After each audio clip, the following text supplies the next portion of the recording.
ॐ ॐ अश्वं नत्वा वरवन्तं वदन्ध्या अग्निनमोभिः सम्राज्यन्तम् अध्वराणाम्।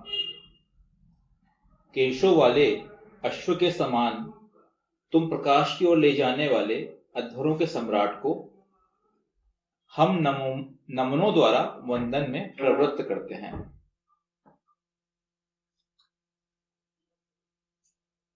यह ऋग्वेद के प्रथम मंडल के 27वां सूक्त का यह पहला मंत्र लिया गया है ना। तो भगवान राम और रावण में कोई फर्क ही नहीं होगा, क्योंकि रावण ने अपनी शक्ति का जो उपयोग है वो अपने मनमाने तरीके से किया, वेद के हिसाब से नहीं किया। जो सही था वो अधर्म के लिए किया, और भगवान राम ने अपनी शक्ति का उपयोग धर्म के लिए किया। तो ये आप डिफरेंस खुद ही पा सकते हैं कि कौन है। तो जो अग्नि है वह हमेशा हिंसा विनित्व का सम्राट है, ये दूसरी बात यहाँ पे की गई है। और वो कभी भी अपनी हिंसा का या अपनी इन चीजों का इसका मिसयूज नहीं करेगा। तो पॉइंट यहाँ पे ये आता है, पॉइंट ये आता है कि अगर आप शक्तिशाली हैं और फिर आप हिंसा का साथ नहीं देते हैं, हिंसा करते हैं, तो आप पाएंगे उसका एक अलग ही दम होता है। अगर आज की डेट में कोई एक इंसान है, वह एकदम दुबला पतला सा है और वह लोगों से पंगा ले रहा है कि भाई तुम ज्यादा मुझसे मत वो करो, मैं तुमको बताता हूं, मैं मार दूंगा तुम्हें, तो वो सब लोग उसको मजाक बनाएंगे, अरे तू क्या मारेगा।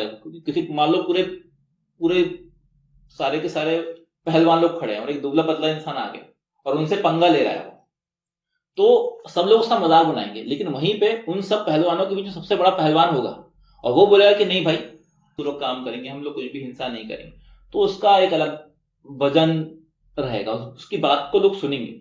तो शक्ति आपके पास होनी चाहिए, लेकिन उसका दुरुपयोग नहीं होना चाहिए।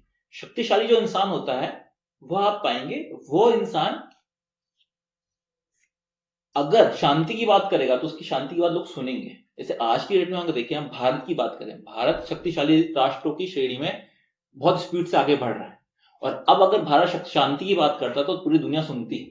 एक टाइम हुआ करता था भारत पे अटैक होते थे और भारत शांति की बात करता था तो कोई नहीं सुनता था। यूएन में जाके हम लोग अपनी बात करते थे कि हम शांति का समर्थक हैं, ये है हुआ, कोई नहीं सुनता था, मजाक बनाया जाता था भारत की बातों को। लेकिन आज के डेट में जब भारत शक्तिशाली है और वहां पे यूएन में बात करता है शांति की, तो बाकी जो दुनिया के देश हैं वो सुनते हैं कि हाँ भारत, और बहुत सारे राष्ट्र जो हैं आज की डेट में आप पाएंगे, आप देखेंगे कि वो सब शांति की बात में भारत की तरफ ज्यादा ध्यान देते हैं। कि अगर दुनिया में कहीं युद्ध चल रहा है तो वो सोचते हैं कि वो बात करते हैं कि एक काम करिए आप, भारत हस्तक्षेप करे, भारत कोशिश करे कि शांति हो जाए। क्योंकि ये बाकी लोग, बाकी के जो राष्ट्र हैं, उनको भी लगता है कि भारत शक्तिशाली है और वो अगर शांति की बात करेगा तो बाकी लोग सुनेंगे। तो ये एक चेंज होता है। अगर आप शक्तिशाली नहीं हो और आप शांति की बात करते हो तो कोई नहीं सुनता आपकी बात, किसी को फर्क नहीं पड़ता, उसको मालूम है कि कुछ कर नहीं सकता है। और वही अगर आप शक्तिशाली हो और फिर शांति की बात करोगे तो आप पाएंगे कि लोग उस चीज को बहुत गंभीरता से लेंगे। दूसरा जो फुटनोट है वह है, हम नमनों द्वारा वंदन में प्रवृत्त करते हैं। वदन्ध्यै नमोभिः।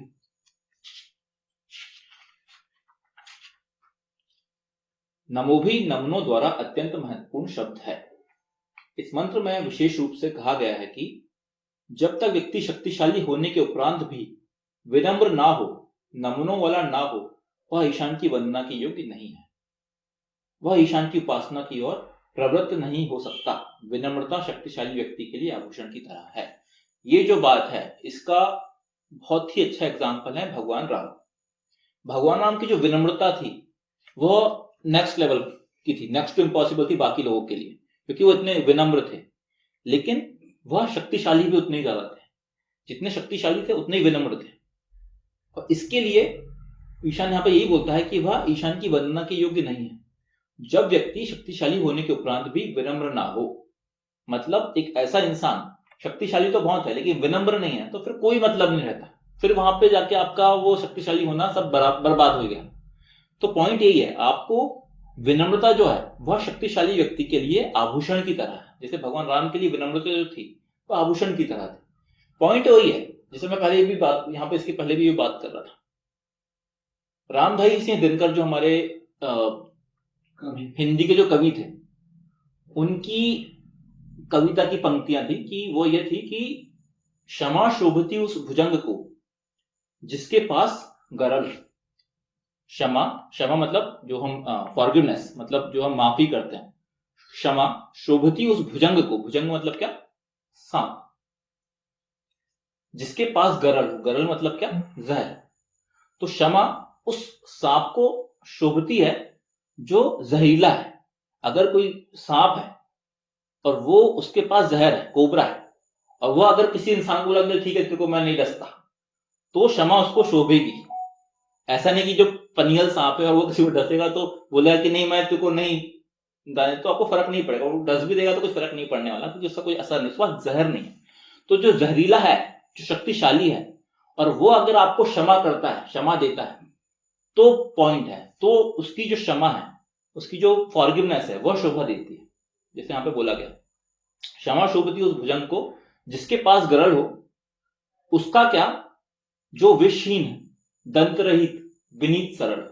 मतलब वो कोई काम का नहीं है, वह जो आपका सांप है या वह जो भुजंग है, अगर वो विषहीन है, जिसके पास विष नहीं है, दंत विषहीन, दंत रहित, दांती नहीं है उसके, या विनीत है या सरल है, मतलब वो ऐसा ही है। तो हम यहाँ बैठे भी रहेंगे ना, और वो सांप चलता भी रहेगा ना, तो हमें कोई फर्क नहीं पड़ने वाला, उस सांप से हमें भी कोई फर्क नहीं पड़ने वाला, अगर हमें मालूम है कि कुछ नहीं कर सकता।